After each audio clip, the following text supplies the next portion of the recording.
Hello there, I'm Professor Simon Hazlitt and I'm here in Kuala Lumpur, the capital city of Malaysia in Southeast Asia. Now I'm here looking at the city and some of the environmental problems that a large tropical city has. Now in the tropics there is heavy precipitation. Usually here on a daily basis there are thunderstorms and heavy rainstorms. Now all that water needs to be conveyed through the city, and in particular Kuala Lumpur is situated in a basin that is surrounded by mountains on either side. Rivers come through Kuala Lumpur and out to the sea nearby, not too far away. I'm standing here on the banks of the River Gombak that runs through Kuala Lumpur city, and the River Gombak is a tributary of the River Klang, which then exits out into the ocean. Now as you can see, the River Gombak is a muddy river, and that's due to the heavy suspended sediment that is contained within the water. Within the tropical environment with heavy rainstorms, soil is easily washed into the watercourses, through streams, and then into the major rivers that run through the city. But in addition to the sort of natural silt that's contained within the river water, also in Kuala Lumpur with its construction, high construction industry, there's a lot of debris and silt that gets into the water through construction, through the digging of foundations, that rainwater then washing the silt into the river systems, and that can pose problems with siltation, decreasing the size of the channel, which of course might then lead to the increase of flooding, which is a problem within the city. Indeed, over the last few days, it's in January 2014 at the moment, there has been a number of instances of flash floods throughout the city, where simply the watercourses, the rivers, the streams, the drainage system cannot cope with the amount of rain that is falling on occasions. Siltation exacerbates the risk of flooding because it decreases the amount of volume capacity of the river systems through the deposition of the silt. So that's one issue that they face here. Now, in the catchment area here, the geology is threefold. In the headwaters of the River Gombak here, we have limestones and marbles that are able to be dissolved, and so we do have caverns and cave systems through which the water can run.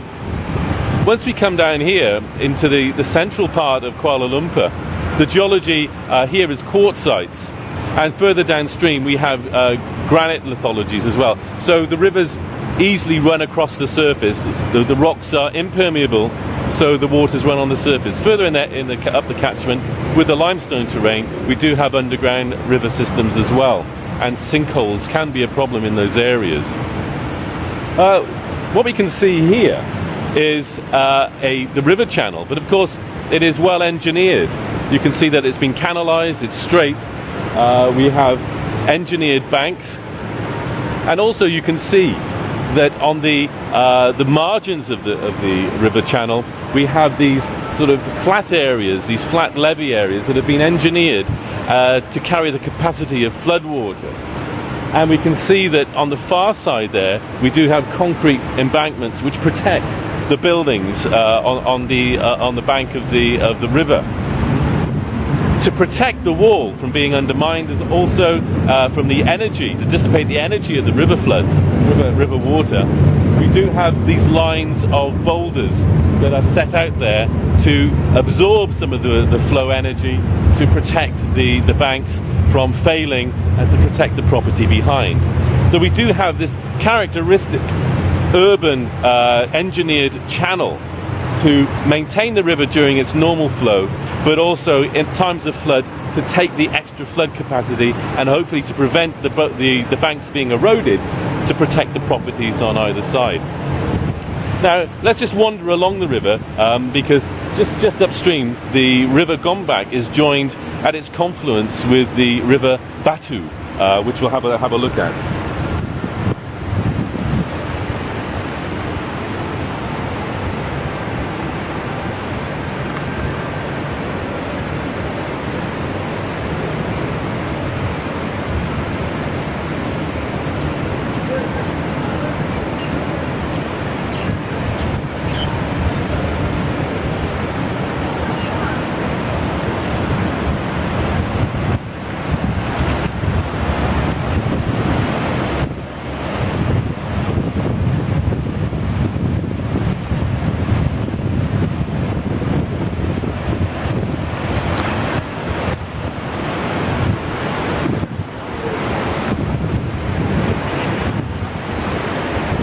Okay, I've just walked upstream a little bit, and as we can see here, we have the confluence of two rivers.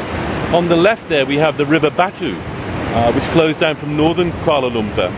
And on the right here, the right fork, is the River Gombak, which has a catchment to the northeast of the city. We can see here that the confluence has been engineered as well and managed. The granite boulders that we see marking the peninsula there in the middle of the confluence, of course, aren't from this area. They've probably been brought in. Although there is a granite outcrop just to the north here. Largely the area around here is quartzite. So we have these boulders, which whether they're naturally here or brought in, they are acting as a defense from erosion to absorb some of the river energy that we see in evidence here.